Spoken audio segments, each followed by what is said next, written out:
Aujourd'hui, on parle de beauté.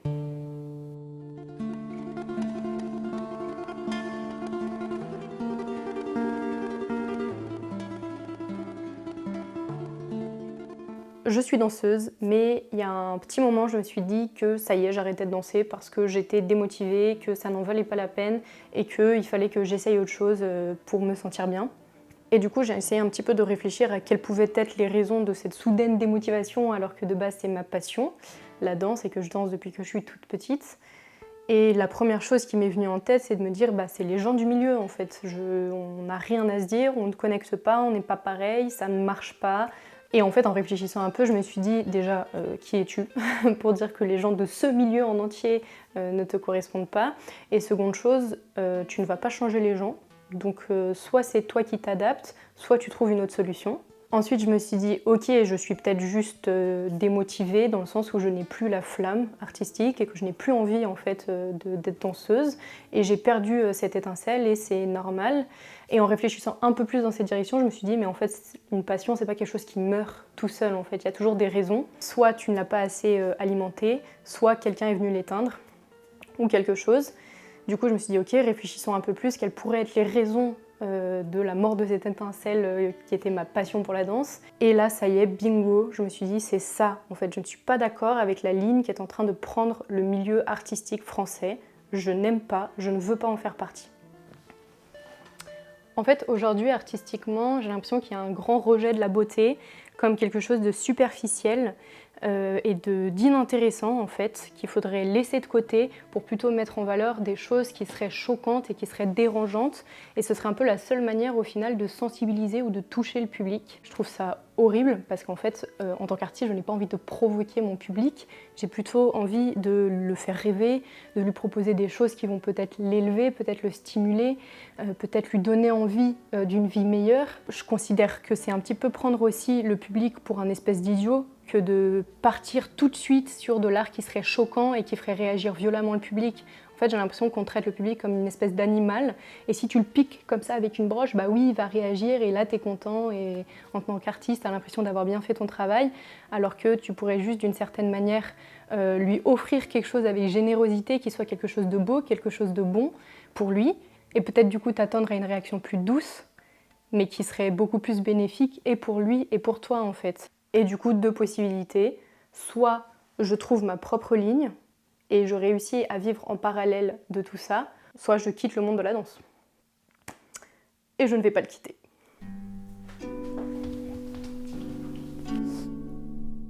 Simone Veil disait « La beauté capte l'âme pour obtenir la permission de passer jusqu'à elle ». Et je trouve que c'est une phrase qui est extrêmement belle, déjà parce qu'elle signifie en fait tout simplement que la beauté serait une sorte de clé magique qui nous permettrait d'atteindre le cœur, l'âme d'une personne.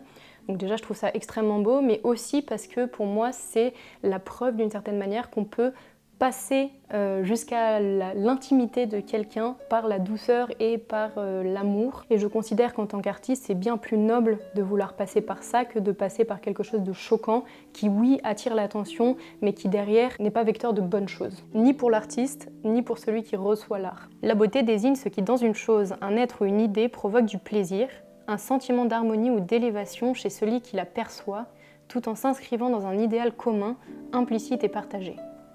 La beauté n'est pas une notion subjective, c'est un idéal à atteindre, et c'est d'ailleurs cette constante évolution qui fait qu'on est un petit peu timide d'affirmer quoi que ce soit, et c'est peut-être ça aussi qui fait qu'aujourd'hui on n'a plus le droit de dire ce qui est beau, ce qui ne l'est pas, ce qui mérite d'être valorisé et ce qui peut-être devrait l'être moins. Pour autant, des années et des années de coexistence entre êtres humains nous ont permis d'affirmer qu'une rose c'est beau, alors qu'un boyau de cochon c'est laid.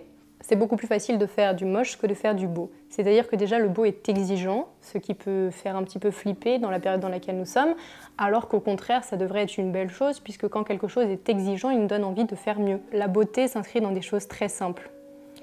Là où je pose un bémol, et c'est pour ça que je parle aussi d'exigence, c'est qu'il n'y a rien de plus difficile que d'être simple.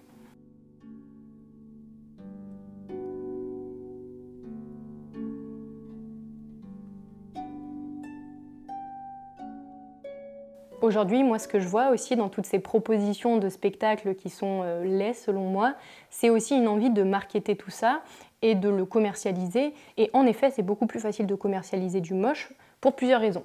La première, c'est que c'est facile à faire, donc c'est facile à produire, puisqu'il suffit d'axer un petit peu son travail sur la notion de chaos, de bruit et de choses désagréables. Et ensuite, c'est facile à marketer, c'est-à-dire que vous allez très facilement réussir à faire de la communication sur quelque chose de laid et de violent, puisque les gens sont attirés par ça naturellement. On a une espèce d'appétence malsaine à regarder et à consommer des choses qui sont mauvaises pour nous. Donc vous savez que vous allez attirer les regards sur vous et que vos théâtres vont être remplis, vos billets vont être vendus et que si vous êtes une compagnie, vous allez être appelé par des infrastructures puisque le business sera fonctionnel.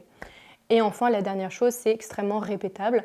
Tu peux faire des dizaines et des dizaines de spectacles qui vont être sur les mêmes boucles et qui vont être les mêmes types de propositions, de parler de choses horribles et de proposer ça comme un spectacle sensationnel dans le sens où le public vit des sensations. On commercialise plus facilement le lait et ça s'inscrit totalement dans la dynamique actuelle de notre société qui est très axée sur la productivité. Est-ce que c'est normal et c'est juste un penchant de notre ère moderne? Peut-être, mais je ne pense pas que l'art dans sa première fonction, est censé suivre une direction comme celle-ci. Et surtout, il y a une notion super importante dans la beauté, c'est qu'il y a quelque chose de vibrant, quelque chose de vivant, et quelque chose qui ressemble à ce qu'on connaît et ce qu'on est capable de percevoir dans nos quotidiens. C'est-à-dire que la beauté n'est pas juste une plastique qui serait soi-disant parfaite et qui serait offerte comme ça, comme un mensonge tout construit. La beauté a de nombreuses imperfections et c'est une espèce d'harmonie dans l'imperfection qui fait que ça nous plaît autant et que ça nous humanise aussi de voir des belles choses. C'est-à-dire qu'aujourd'hui, tout est enrobé d'un espèce d'humour, de troisième degré, de méta-blague, de cynisme en fait, ce qui dénature absolument tout et ce qui fait qu'on ne croit plus en rien et qu'on a l'impression de ne plus avoir le droit à rien.